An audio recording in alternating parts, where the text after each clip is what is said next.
Bharatiya Janata party के राष्ट्रीय अध्यक्ष जेपी नड्डा ने आम आदमी और टीएमसी पर निशाना साधा है। स्वाति मालीवाल से मारपीट मामले में भी आम आदमी पार्टी ने कहा कि ये बीजेपी की साजिश है। तो नड्डा ने कहा कि अगर बीजेपी की साजिश है तो अरविंद केजरीवाल चुप क्यों है और क्या कुछ कहा उन्होंने खास बातचीत में, चलिए वो देखते हैं।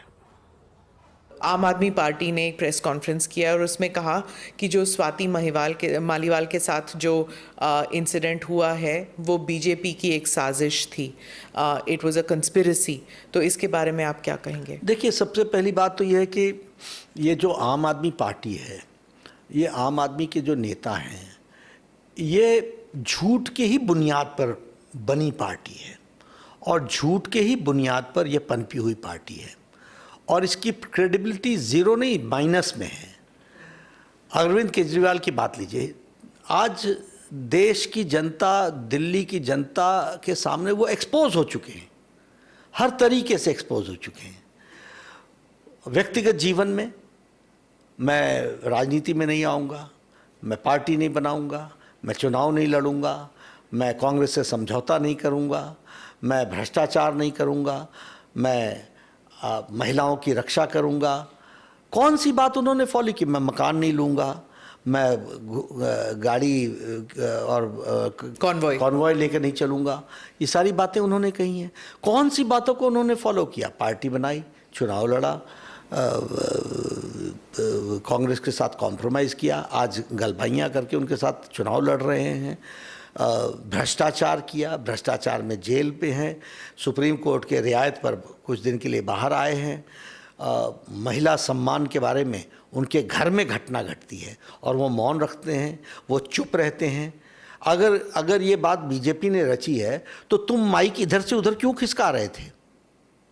बीजेपी ने रची है। जो अखिलेश यादव के समय जो उन्होंने से पूछा गया लखनऊ में, हाँ, तो एक बार माइक बाएं खिसकाया, फिर एक बार दाएं खिसकाया और चेहरा देखिए आपकी, वो चेहरा अपने आप में बताता है।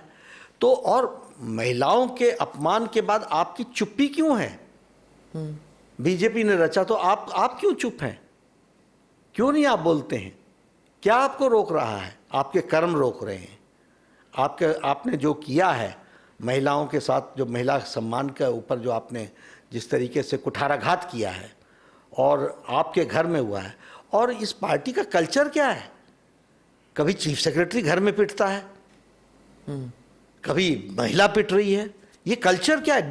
आप ये देखिए, इसको घटना को सिर्फ इतना ही मत लीजिए, ये आम आदमी पार्टी की संस्कृति बताती है कि ये घर बुला करके पीटते हैं और किसी ऐसे तैसे को नहीं, महिला को, और वो भी राज्यसभा की सांसद जो इनकी पार्टनर रही है, फाउंडिंग मेंबर रही है।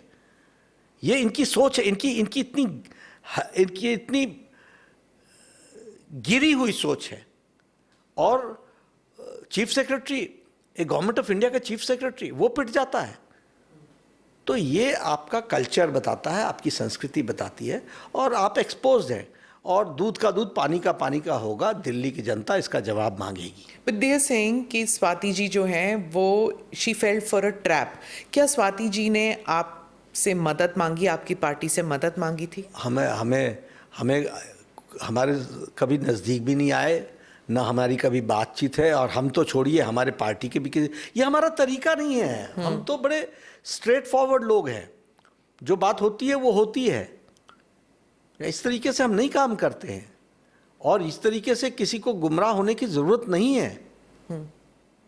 आप यानी आपकी चोरी पकड़ी जाए तो आप कोतवाल को डांटने लगोगे? उल्टे चोर कोतवाल को डांटे। और वो तो ये भी कह रहे हैं कि अभी मतलब हर मीटिंग में वो कह रहे हैं। दो बातें हैं जी। सबसे पहले कि उनकी कोई भी क्रेडिबिलिटी नहीं है, उनकी पार्टी की भी कोई क्रेडिबिलिटी नहीं है, उनके नेताओं की भी कोई क्रेडिबिलिटी नहीं है और केजरीवाल की भी कोई क्रेडिबिलिटी नहीं है। झूठ के बुनियाद पर बैठे हुए ये पार्टी और ये व्यक्ति है। दूसरा, ये किसी भी स्तर तक नीचे उतर सकते हैं, कोई भी आरोप लगा सकते हैं, लेकिन कोई भी आरोप दूसरे पर टिकता नहीं है और इनसे कोई भी आरोप, इनसे ये बच नहीं पाते हैं। तो मेरा आरोप है चीफ सेक्रेटरी की पिटाई हुई, मेरा आरोप है महिलाओं की, वो वीडियो में भी आप देख रहे हैं, जो उन्होंने वीडियो रिलीज़ किया उसमें भी आप आवाज़ सुन रहे हैं, वो किसकी आवाज़ है?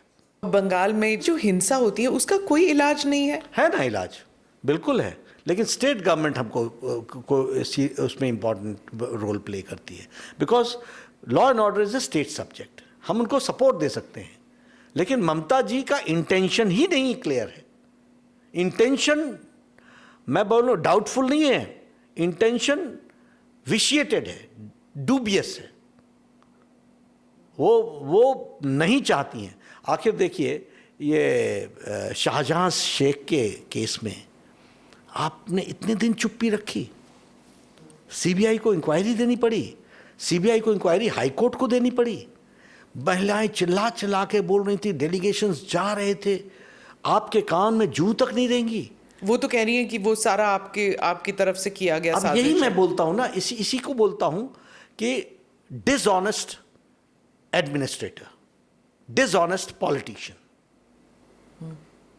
मैं चीफ मिनिस्टर हूं और मेरे पास कोई केस आए, I will say I will investigate into it, go into the details of it, find out why did you keep quiet, और बाद में बोल दो कि बीजेपी का कॉन्कॉक्टेड है। What is this? आपके बहुत ही निम्न स्तर के आपके स्टैंडर्ड्स हैं पॉलिटिक्स और एडमिनिस्ट्रेशन को देखने के, प्योर पार्टिसन। और एक बात और स्मिता जी, सबसे दुख की बात है कि ये वोट के खातिर नेशन से कॉम्प्रोमाइज करती हैं। मैं बहुत सीरियस चार्ज लगा रहा हूं जी कि ये नेशन के साथ कॉम्प्रोमाइज करती हैं।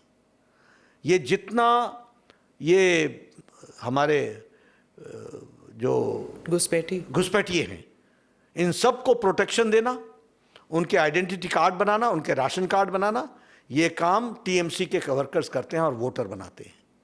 ये एंटी नेशनल काम है और उनको प्रोटेक्शन देते हैं।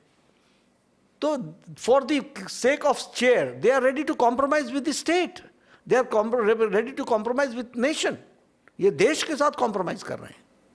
वो कहती हैं कि अगर आप इलेक्शन वहाँ जीत जाते हैं और अगर नेशनल इलेक्शन भी जीत जाते हैं, इसके बाद अब कोई इलेक्शन नहीं होंगे। This is what she is telling everybody. और दूसरी चीज़ वो कह रहे हैं कि सीएए के लिए she is telling her audience, क्योंकि वहाँ पे काफ़ी सारे लोग हैं जो बांग्लादेश से आए हैं, रेफ्यूजीज़ हैं, कि सीएए का फॉर्म बिल्कुल मत करना, नहीं तो you will be picked up and thrown out.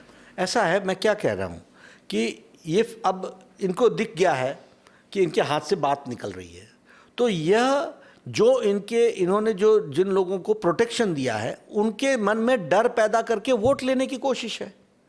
इससे ज़्यादा कुछ नहीं है। मैं ये साफ कह रहा हूँ कि ये सब एंटी नेशनल, देश के साथ गद्दारी करके हर कुछ हो सकता है वो करने का ये प्रयास कर रहे हैं। सीएए किसी को बाहर से आने वाले को नहीं देना है। ये ममता समझती नहीं है क्या? ममता इतनी अनपढ़ है क्या? नहीं, समझदार है, जानती है, लेकिन वहाँ के लोग जो भोले भाले हैं और अनजान हैं उनको गुमराह करने की कोशिश कर रही है।